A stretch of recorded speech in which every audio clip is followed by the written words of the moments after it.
एक दिन एक गांव में भूत आता है। देखता है कि सभी गांव वाले बहुत गरीब हैं। किसी किसी के यहां तो शाम का खाना भी नहीं रहता। बच्चे भूखे पेट सोते हैं। भूखे पेट सोते हुए बच्चों को देखकर भूत को उन बच्चों पर दया आ जाती है। वो सोचता है क्यों ना मैं इनकी परेशानी को दूर कर दूं। हो सकता है अच्छे कर्म करने से मुझे भी भूत के जीवन से मुक्ति मिल जाए। ये सोचकर भूत हवा में उड़ने लगता है और गांव में पैसों की बारिश शुरू करने लगता है। गांव में पैसे बरसते हुए देखकर गांव के सभी लोग खुश हो जाते हैं और पैसे लूटने लगते हैं। गांव वाले बहुत सारा पैसा लूटते हैं। गांव वालों के घरों के छत पर भी पैसे ही पैसे होते हैं, आंगन में भी पैसे होते हैं। भूत पूरे गांव को अमीर बना देता है। गांव सुखी हो जाता है।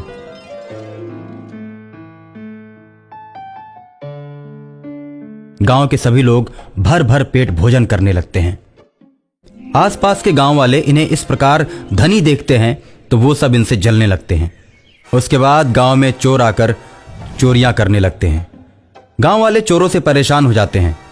गांव वालों को परेशान देखकर भूत सोचता है, मेरे पैसे बरसाने की वजह से इस गांव में चोरियां होनी शुरू हो गई हैं।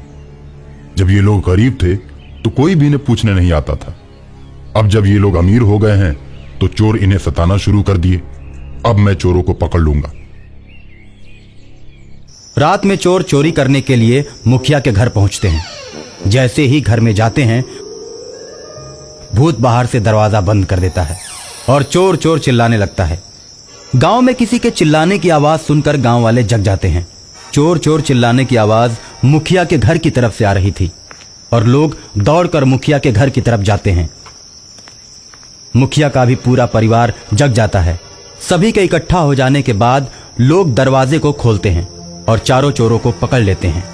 चारों चोरों को पकड़कर लोग खूब मारते हैं और मारने के बाद चोरों को ले जाकर पुलिस के हवाले कर देते हैं। पुलिस भी चोरों को खूब मारती है और जेल में बंद कर देती है। उसके बाद गांव में चोरी की घटनाएं बंद हो जाती हैं। भूत गांव वालों को खुशहाल देखकर बहुत ही खुश होता है और गांव वाले सोचते हैं, आखिर पैसा बरसाने के पीछे किसका हाथ है? चोरों के आने के बाद दरवाजे पर कुंडी किसने लगाया? इन सब बातों पर मुखिया के साथ गांव के लोग चौपाल पर विचार करते हैं।